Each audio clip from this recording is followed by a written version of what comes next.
part 4. I'm Leigh Brown with RE/MAX in Concord and Charlotte, North Carolina. This is our ongoing series of things millennials should know, but most probably don't.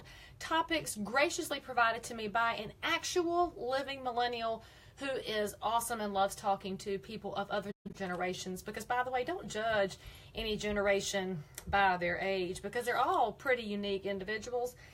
The topic she wanted me to share with y'all today involves safety. She wanted to know some good self-defense tips for defending yourself, basics. Okay, so this is what Leigh Brown's version is going to be today. I know y'all can take lots of classes.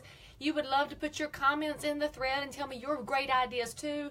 Get after it. That's what we do on Facebook Live. We have ideas sharing time. The first thing I'll tell you is you ought to know how to punch somebody properly, and frankly, that was what she wanted me to tell y'all in this thing. Oh, Naomi, aren't you sweet to compliment my hair? It's a little long today and aggravating my nerves, but I'm trying to be bold here. So you notice, by the way, my self-defense tips are coming to you in my working dress with my pearls on and my Realtor pack pen on, my Platinum R Hall of Fame President Circle pen. If you'd like to have jewelry like mine, I can talk to you about that. And by the way, people, if y'all are not realtors, don't hire a realtor that does not have this jewelry, okay? Steve, do not watch me while you drive. You can listen while you drive. You Canadians are crazy. So anyway, here's what the millennial would like to know about punching. First thing I want y'all to know is you got a dominant side. I am right-handed, so this is my dominant side. When I punch with my right hand, that's called a hook. And so here's what you do. Practice with a pillow. Don't practice it with any other human, okay? So you want to punch right like that. If you punch like that with your left foot forward on your dominant side, it's going to drive forward from your right hip. So this is where, frankly, ladies should be punching more, because we definitely have lots of hip action, especially those of us that have had kids. Our hips are very strong.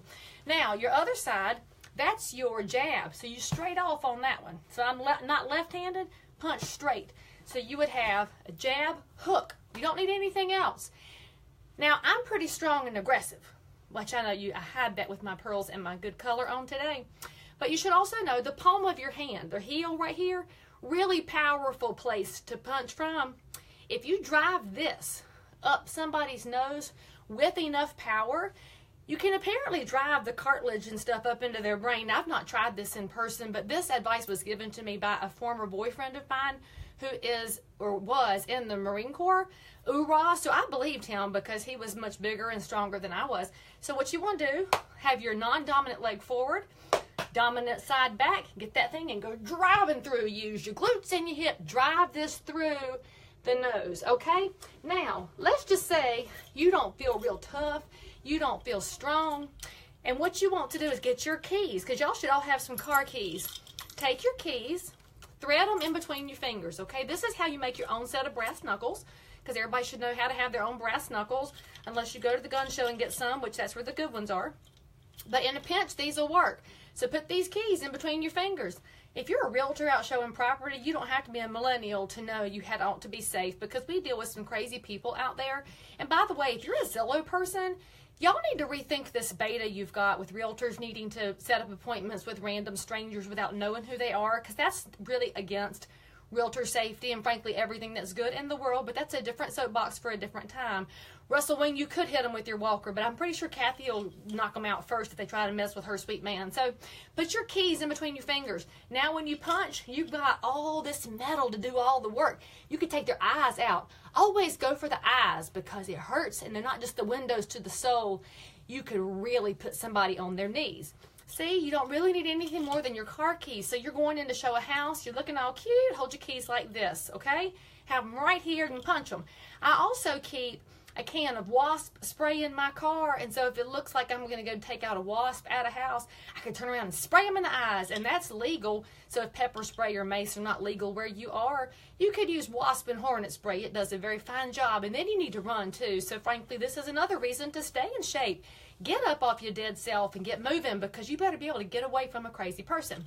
The other safety tip I would like to give you is be very loud, be very proud, be hollering a whole lot if you're aggravated and mad. And if you're wrong and they think you're crazy, they might stop long enough to get away. Now, this advice is if you are attacked by a man. So we know that the men folk have different plumbing than the lady folk do.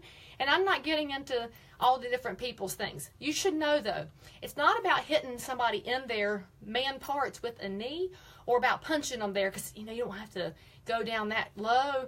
What you want to think about is a 3-step process. So if you are being attacked by a man, millennial girls know this, millennial boys, sometimes a man's going to come after you too. So we're not judging, but if they've got that plumbing, what you want to do is squeeze, twist, and pull. That does way more effect than a knee to the groin. So practice that with me. You're going to squeeze, twist, and pull. That will pretty much stop any man with those parts in his tracks long enough for you to scream and holler and run away. These are your basic self-defense safety tips for millennials and all realtors and all humans. Please take care of each other. Pay attention to your surroundings. And if you're like Leigh Brown, be loud, be proud, and take care of yourself.